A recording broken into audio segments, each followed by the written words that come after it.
And I was like one of the only brown kids in this little town outside of Richmond. I remember like first day of school. This is like I'm like not even joking that this actually happened. Like a bunch of like white kids, like they were like, "Oh, ching chong chong jing," and I was like, what?" And I knew that they were making fun of me, but I didn't know what that meant. Welcome to Creative Leadership with Heart, the podcast where we dive deep into the world of creative leadership. I'm your host, Rigo Nasol. Join me as we explore the impact of heart-centered leadership in today's creative and design organizations.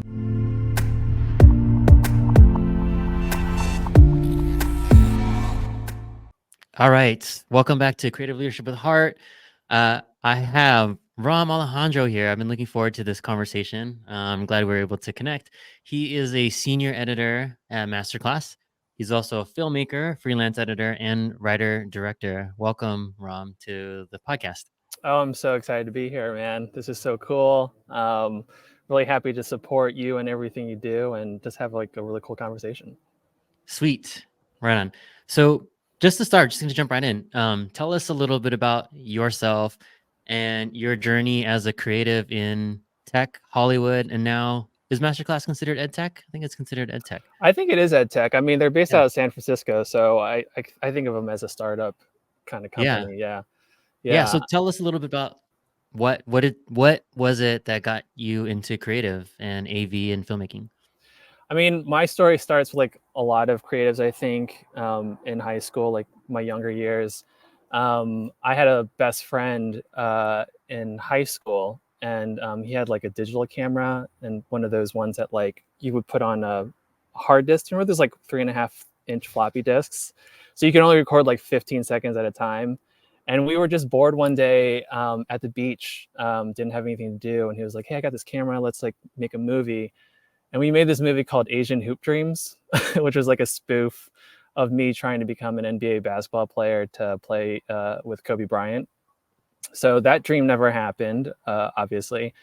But it was just something that he and I could do and connect over, sort of like project based. We would do things a lot in the summers or on breaks and stuff. And I just really had a great time being friends with somebody and having a project to work on. So that was sort of the impetus of it. And then in college is when I started sort of thinking of it seriously, filmmaking and movies in general. I became like a cinephile. I took a lot of classes. And I made a lot of short films with a professor named Kevin Everson. He's like a very famous experimental filmmaker at the University of Virginia.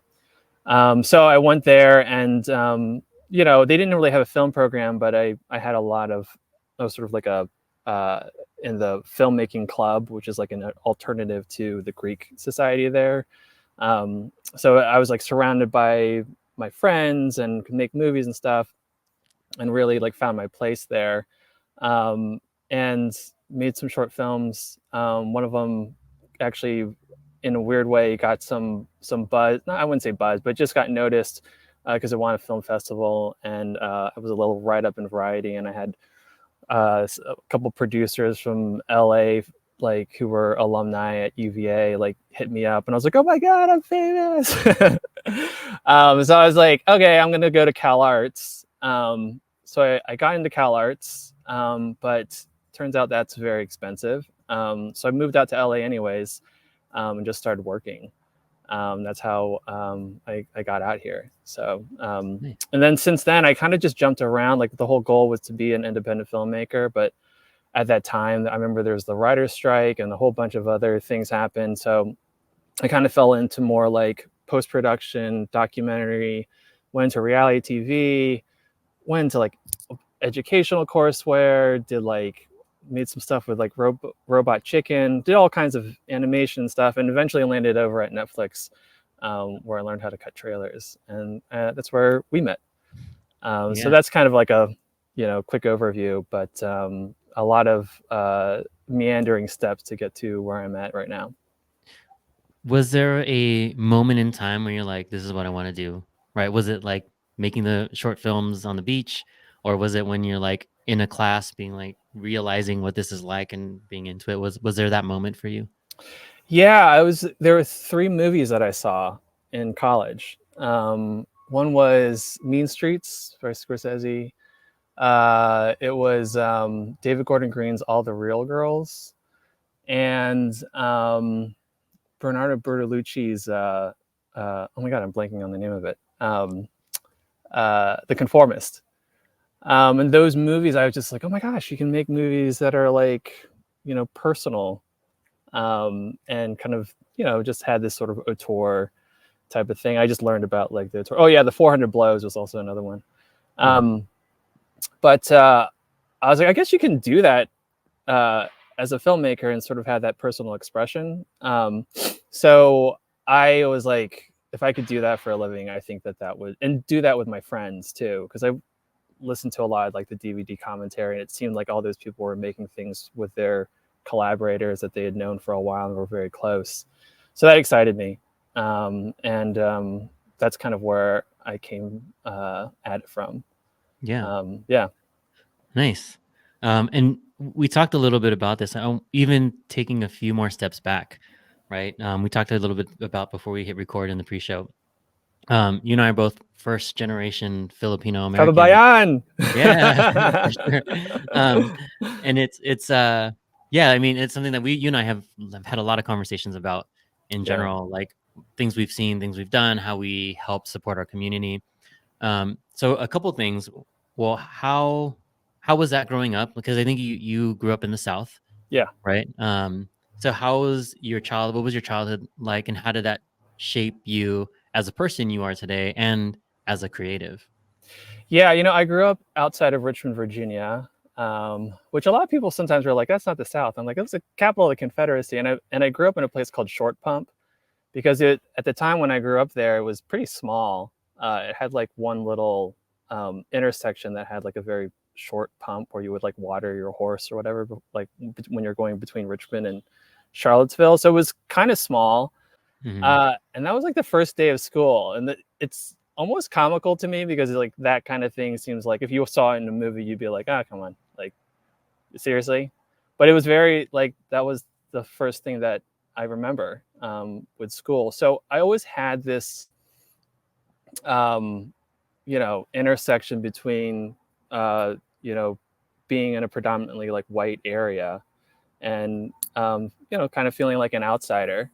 But I I think a lot of that and how it sort of informs what I love, um, and how I reacted to a lot of that was I learned to love all aspects of all the good things, right? Like I love the South, um, and uh, like I love being on the water. I love fishing. I love the way people talk. I love the food. That is like inherently part of me.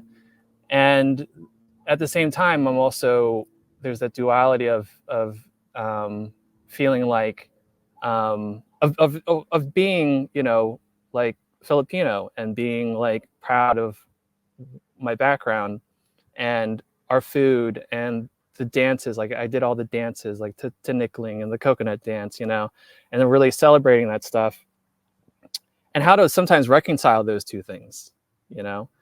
Um, and the way that comes out for me is like I love like mashups of all kinds of things, of all kinds of cultures. One example, like for like the films that I've made films in like Russian and Pashto, which is like a language from Afghanistan, in Spanish and French, um, and I love mixing genres. Like one of my favorite bands is Krungbin. You know that band? Mm. They're like you know people these like people from Texas, and they do like psychedelic surf music from Thai psychedelic surf music. Wow. You know, so it's Talk like about a matchup. yeah, it's a great match. It's super. I mean, like out here, I feel like if you can't go into a coffee shop without listening to them in LA. So like I love these things that where you would take things that don't seem like they were together necessarily, and then you find a way to make it work.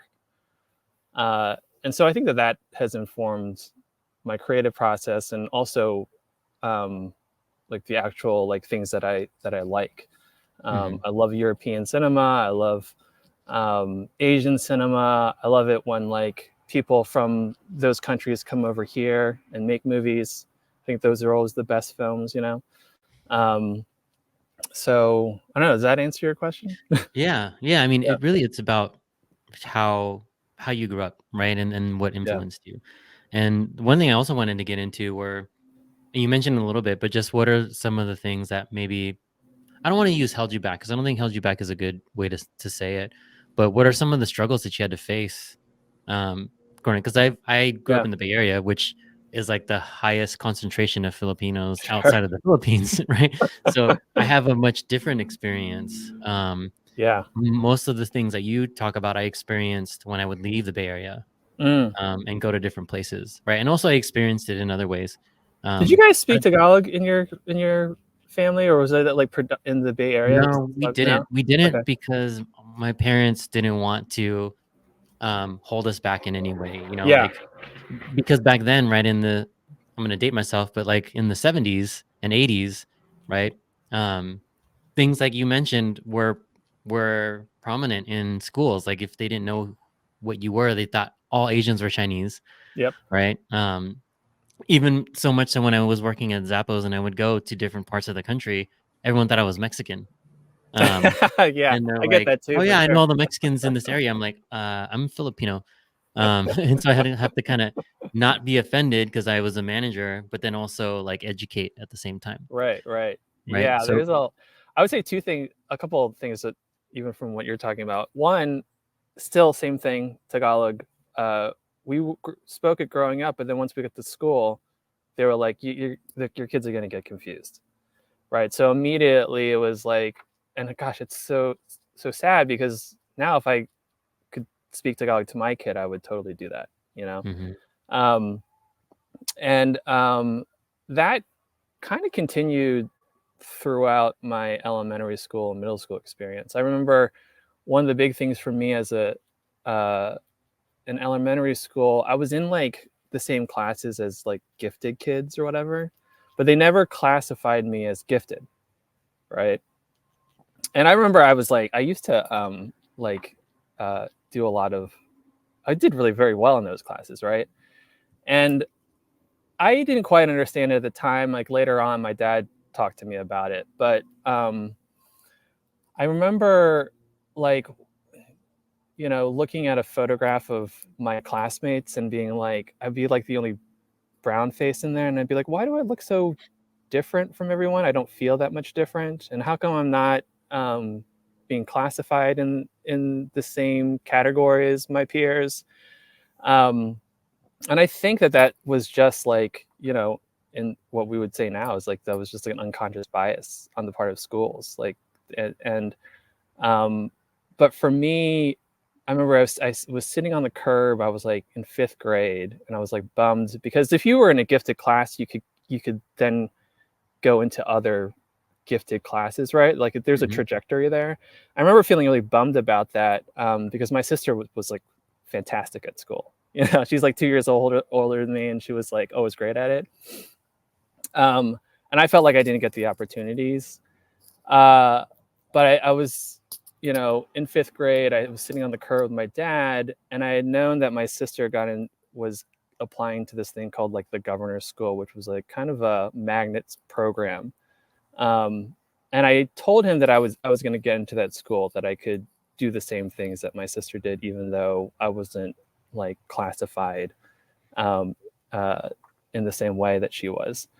Um, and like 3 years later, I was like proud to say that like because they do like rankings, I was like the number one ranked kid to get into that high school from that county.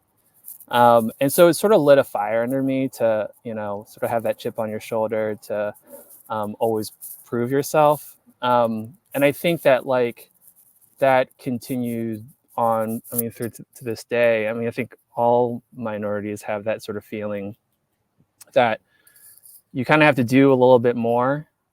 You have to be like that star um, in order to get, you know, recognition. I mean, I remember too in uh, at school, the way that I would get friends is I would try to do well at school, so that people would be like in my group project, you know. Mm-hmm. Um, Maybe this is sort of just like a very like Asian American kind of experience, but um, you know, it's like socially, I wouldn't always like be able to interact with everybody because we didn't always like watch the same movies, or I wouldn't always have the same kind of clothing, or I definitely ate weird food at lunch, you know. But when people would get together and you got to choose your group project, the people that were in your group project, I would always be like, oh, I want to work, you know, in the group, like, oh, I want to work with Rom, right? Because folks wanted a good grade. Um, and I didn't realize that, you know, until afterwards, that like that ends up kind of getting into your psyche of like, oh, my worth, my value is actually to perform in a certain way, to get good grades, to be smart, you know, and all those sort of stereotypes of being the model minority, and also, and you know, that also sort of, I think, ties in with that whole model minority thing of like, oh, I wouldn't speak up, you know, a lot because I didn't want to rock the boat, and I wanted people to like me, especially in Mm-hmm. group projects and stuff. So there's a lot there. Yeah, absolutely. And it's the stuff, same stuff that I struggle with. And then I think you're right. Like a lot, I don't want to broad stroke paint it, but I do work with a lot of minorities, and these are the themes that people work through. I think it's minorities and underrepresented groups tend to have this mindset where if I say something and people don't like it, then they're not going to like me. And if they don't like me, then I don't like myself. Like just the whole Yeah. perpetual thing, right? And so it's important for us, especially as underrepresented groups, to know our worth, know our value, do the work that we need to do to kind of break some of those stereotypes. And some of them, were just signs of the times, right? So like I Hmm. know my parents now, they're so much more supportive of me being outspoken and being like the one that does rock the boat. But growing up, Right. that wasn't the thing. It was like work hard, go to school, get good grades, get a job, as any Yes. job you want, as long as it's doctor, lawyer, Yeah. nurse, The nurse. right? um, or go to the military, right? Yeah. And keep it, right?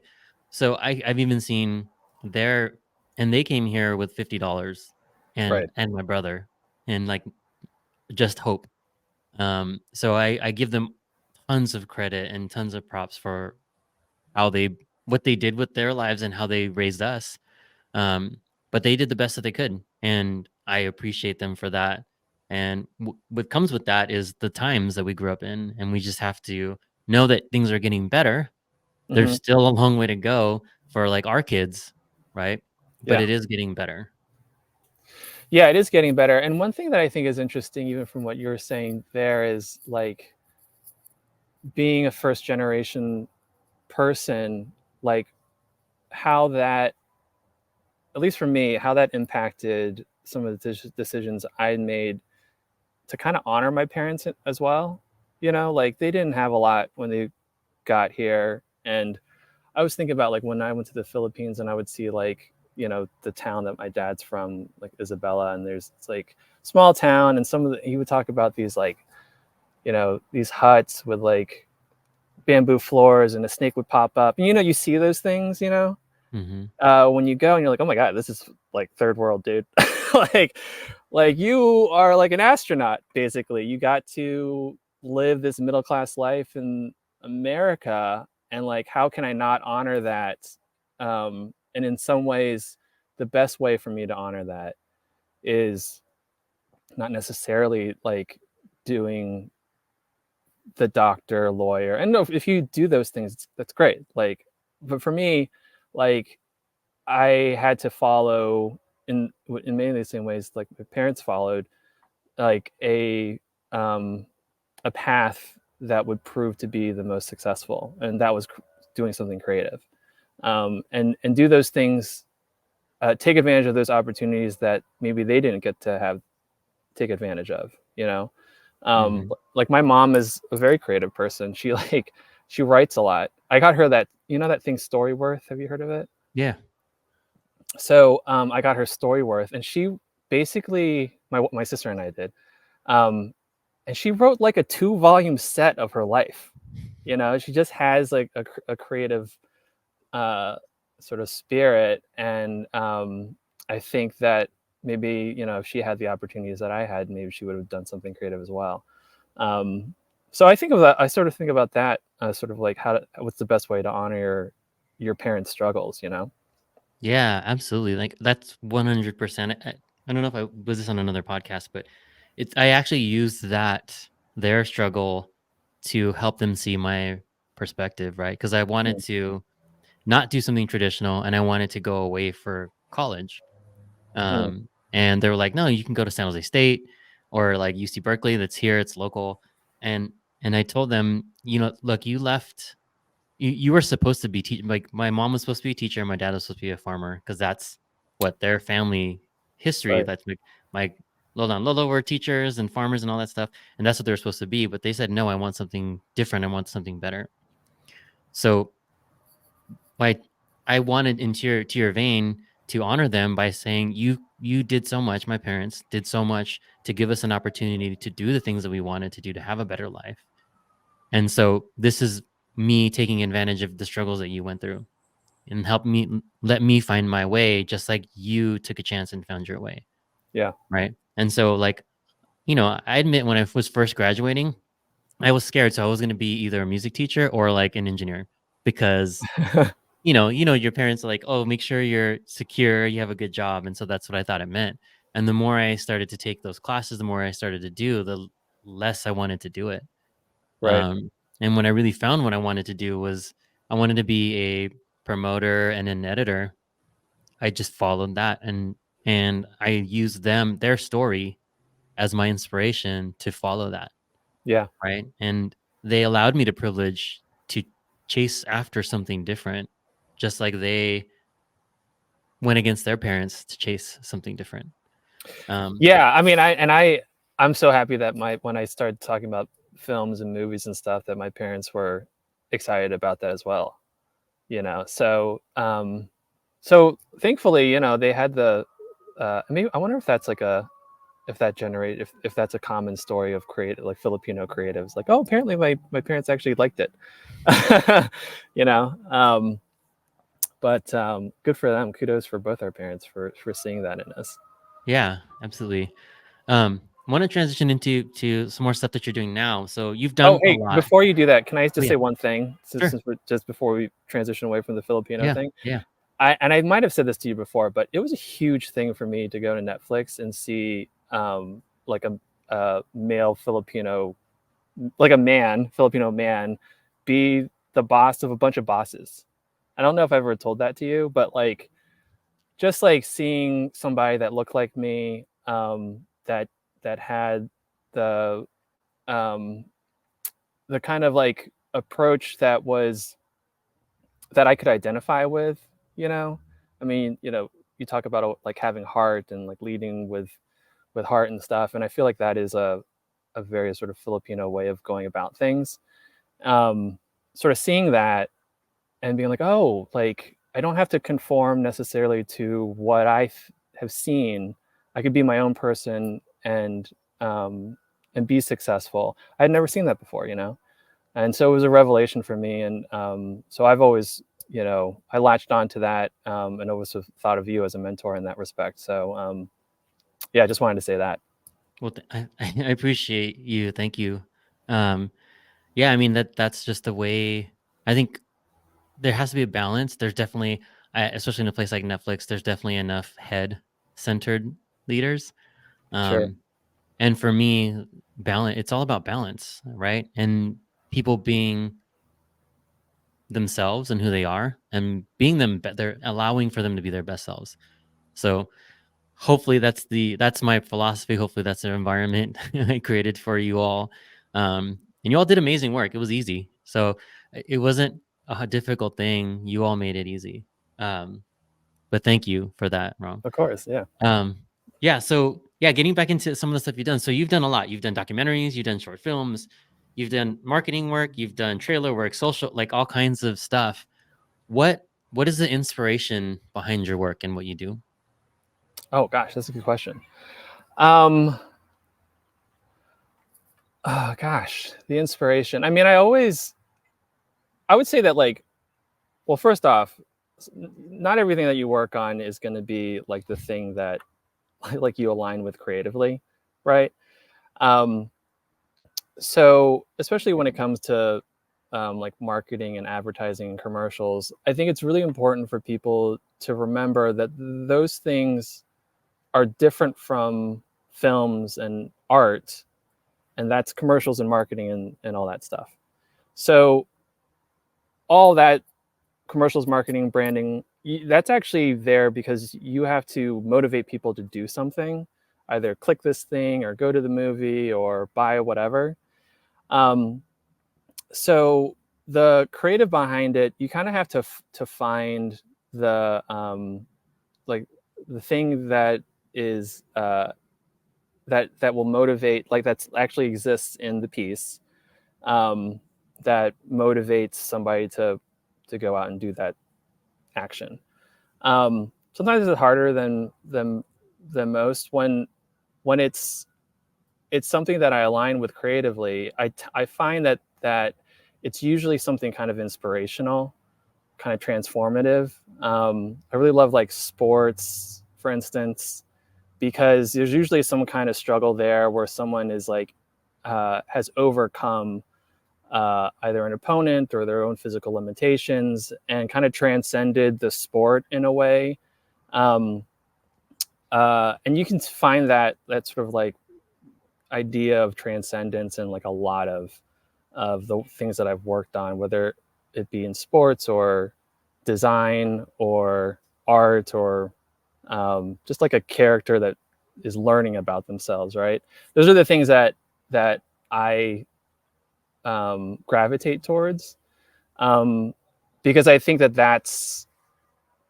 those are just the kinds of creative that I like to watch myself.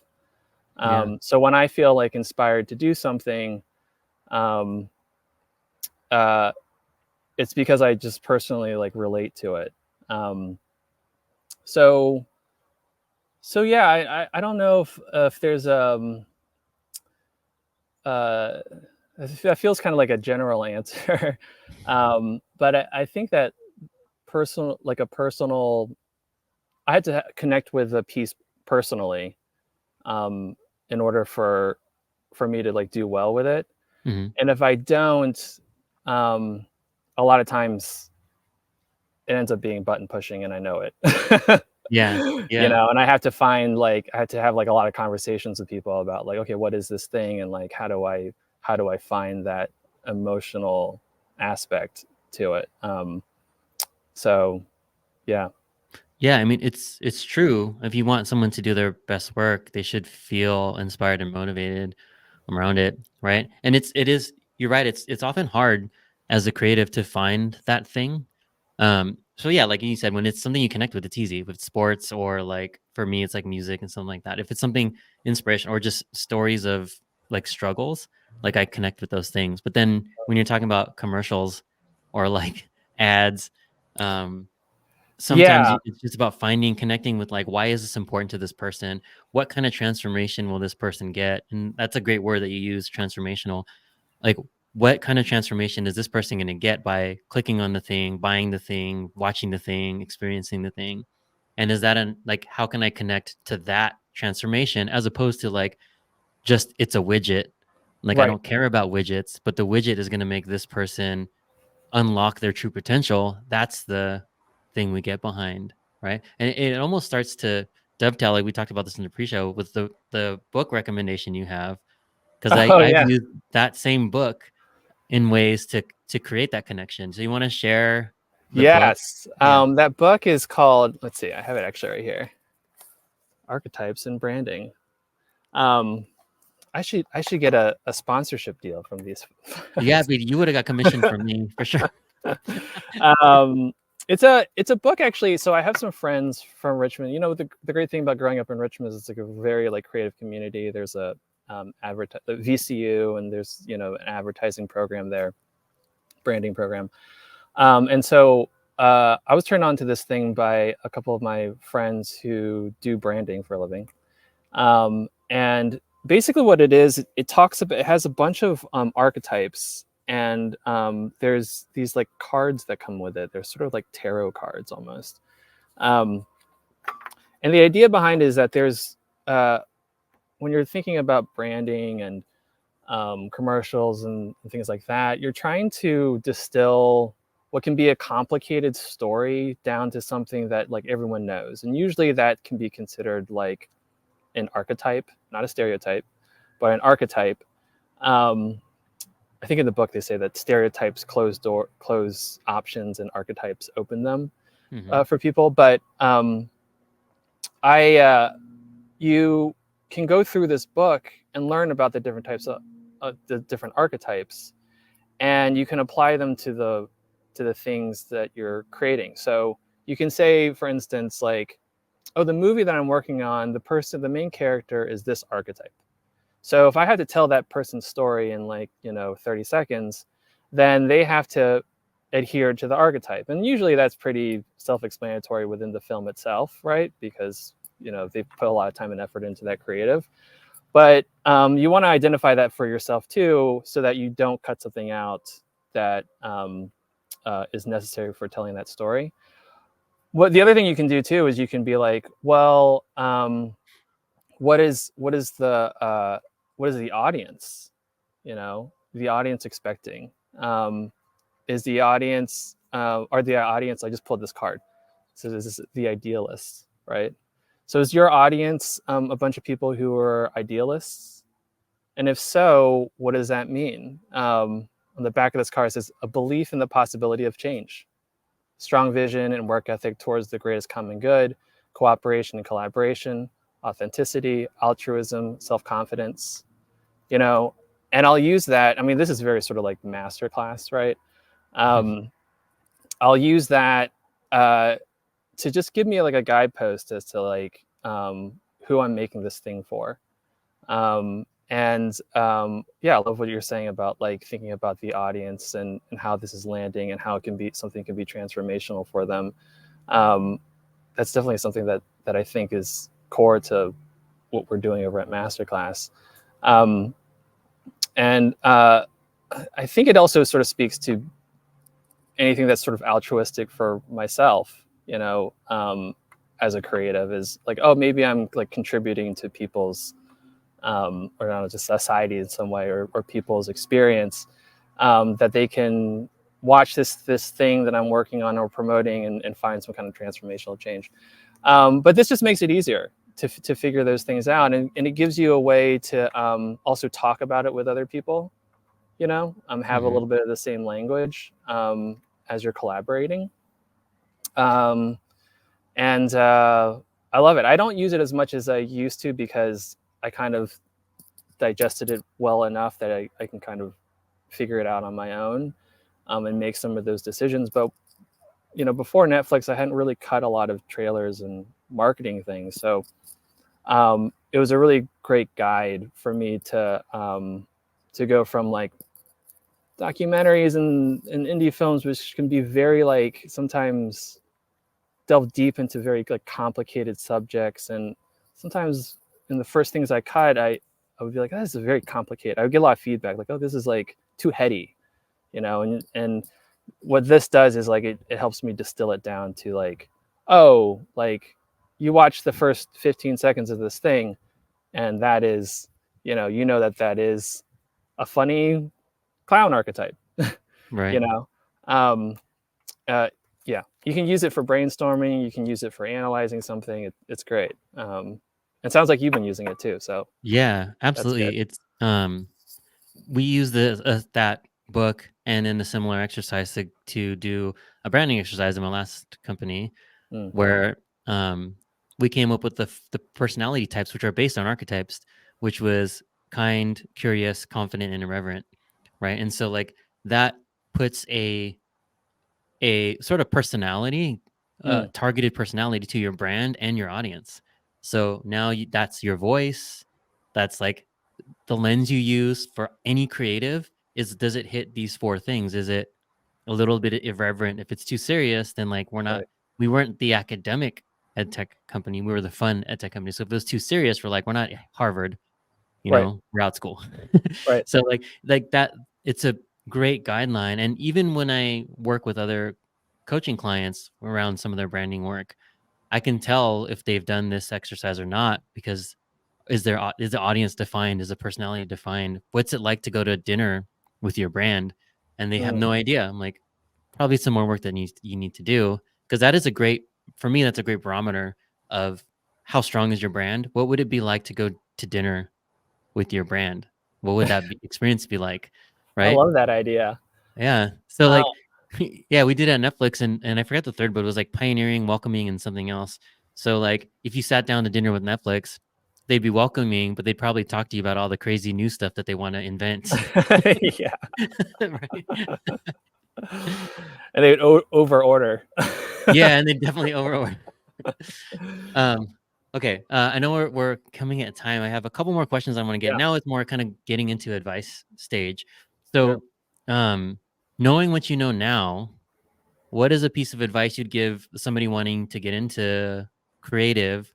Or another way you can take it is, what advice would you give like the 15, 20-year-old Rum, knowing Yeah. what you know now? Yeah. I mean, this goes back to a little bit of what we're talking about, even with sort of like the Asian American experience of like having to find your self worth in the thing that you're doing. And I would tell myself that you aren't, you're not, you aren't your work, right? Your work, your job is not you. And it just took me a long time to figure that out. That your value is not um, what your career is, what your job is. Um, and it's really important actually to find out that you yourself are worth something um, outside of the success or the accolades or the work that you're putting out. Um, and if you're searching for that validation in um, your job and your career, then it's going to probably not lead to to great experiences or even good work.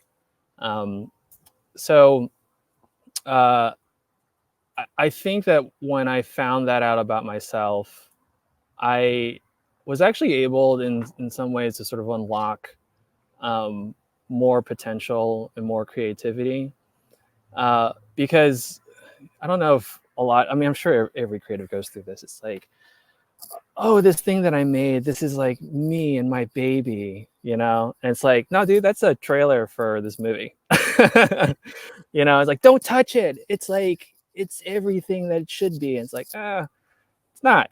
It's a piece of marketing material that like is supposed to motivate people to click on something. And not to diminish that, but it's like you kind of got to get outside of yourself and if you're only about like this one thing that you're trying to make, then you miss out on all the creative ways that it can develop, and you can then start listening to other people's input um, and feedback.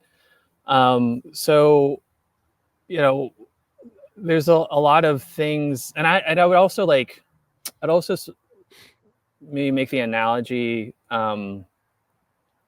I've been running a lot recently in the last year or so. Like I ran a 10K for the first time, like I think a month Nice. ago. Congrats. And the analogy I would make is like when I was running, starting out, like I would oftentimes get really like upset that I wasn't like hitting goals, right? And I was like, I want to be a runner, you know.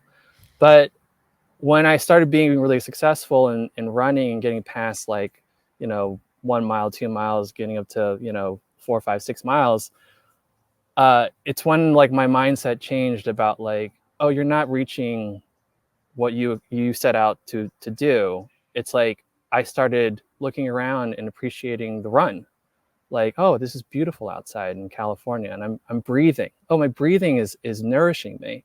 Like all of a sudden, like it wasn't hurting anymore, you know, and I was running faster, and I would look forward to it, you know.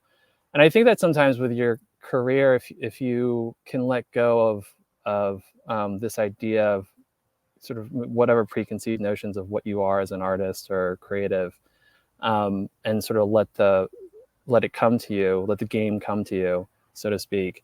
Um, you can find uh, that you're enjoying it a lot more, and you can unlock a lot more creativity and almost like an unlimited amount of creativity.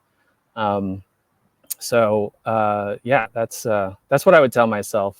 It would, if I had known that earlier on and was able to practice it, I think I would be have uh, had a little bit less anxiety, um, especially when I started at Netflix. Yeah, dude, that is so. I mean, people should listen to that again because that is some people never learn that lesson, Mm, unfortunately, right? Is that we are not who we are is not wrapped up, and I'm going to say what you said. Who we are is not wrapped up in what we do, our titles, our jobs, or like any of that stuff, right? We should be able to define who we are and understand our value outside of all those things. mm-hmm. Each person has value just by existing. Whether you admit it or not, you have value just by existing. Once we start to attach those things to material objects, that's that's when we start to second guess. That's when our imposter syndrome shows up. That's when our Right. confidence goes down. That's where things become precious, right? Mm-hmm. Like what you were saying, where no, this is my edit. I spent all my time. I spent 30 hours on this V1, and I want to be the first to see V1 lock. Right. Never gonna happen, right? Never gonna happen. Um, so yeah, what you said is amazing, and for you to be able to realize that, I'm glad you realized that because it truly does unlock everything. It makes you a better person, makes you probably a better husband, better dad, better all the things because we're not getting in our own way, right? And not saying that you are bad in any means before, but that thing that doubt and that worry and that anxiety in the back of our heads is no longer there because we're just existing and we're providing value just by being present. And all of a sudden, you're open to so many more things in life. You know, you talk about being a dad, like, and yeah, all that stuff informs your perspective when you are doing something creative. You know, um, so I think that if you can learn that early on, you can, you know, you can be happier and find and define sort of what your success is versus I don't know what everyone else thinks success is. You know, whether it be like something on your LinkedIn or being at some job or cutting a thing. You know, you're Mhm. just gonna be happier that way. Yeah, it's interesting when I coach people, when I say, "What does success look like?" They usually have an answer, but the thing that I think is more eye-opening is how will you know when you get there and what would it feel like? Because Mm, that I think success is more of a feeling and a state of mind versus like accumulation of things. Right? Because people may define success as, oh, I'm making $500,000 a year. I have the house with a white picket fence, 2.5 kids, a dog. Like, you know what I mean? Like yeah, that can be success. But if you don't feel successful, what does it mean to have those things? yeah. Right? I mean, I Mm. remember like before I, was let go at Netflix, when they did the layoffs. I talked to you a couple months before that. You Mhm. know, just like, and I had this, I was like, oh, great job, like finally bought a house, have a kid, like all these things that Netflix afforded me. But I was like, I kind of want to leave, man. Like, why did you leave? And I needed some of that guidance because although that success, if I remember like getting hit up by people from college and being like, how did you get into this thing? I was like, oh wow, people think of me as successful, but I don't feel that way. And how do I then take control of my career from here on out? So yeah, I appreciate that conversation for sure. Yeah, I remember. And yeah, it's so good to see where you are now and just the way you can reflect back um, and talk about that experience. Okay, last question. 'Cause I know we're at time. Oh, sure. This one's an easy one. So Okay. if people want to reach out to you and even see some of your work, what's the best way for them to reach out to you and connect and look at what you're getting into now? Yeah, LinkedIn is probably the best way to do it. And you'll probably post some kind of link Yep, in the show for that notes. Yep. LinkedIn. Yeah. And I post like the things that I'm proud of on there. And there's also a website that I have. There's sort of two websites, romalejandro.com. That's more of my sort of filmmaking personal endeavors. And then I have samples at romalejandro.com/samples. So you'll see on there things that I've worked on recently that I really enjoy. But probably LinkedIn, because I'll give like context as to like who did I work with and when did this thing come out. That would be the place. And I also respond pretty well on LinkedIn as well. Cool. Yeah. Right on. Well, thank you, Ron, for taking the time. I really Oh, so appreciate much you. fun. Yeah, I can't Yeah. believe that went by really fast.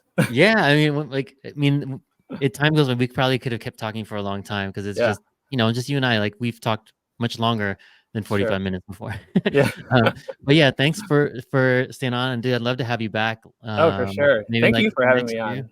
Yeah, Yeah, of course. Of awesome. course. You're one of the first people I thought of when I was like, who would be great to have on here to just talk about their story, share their journey, like because you had a lot of things to talk about today. So if you should listen to this again, if you listen to it, because you talked about growing up as a minority in the South, the Asian American experience, struggles you've been through, and then mindset, like all of that, I think is helpful to people who are one trying to find their way in this industry, or two thinking about getting into this industry. Hmm. Like for better or worse, Hollywood, tech, just the creative space can be toxic. And if you don't have a Yeah, strong mindset, it'll eat you alive, right? So for sure. hopefully by listening to the story you have and some of the things that we've talked about today, it'll help people have the right expectations, set themselves up for success, and don't let that success be defined by other people, but Hmm. defined by what we want to be successful and how we feel when we are there. So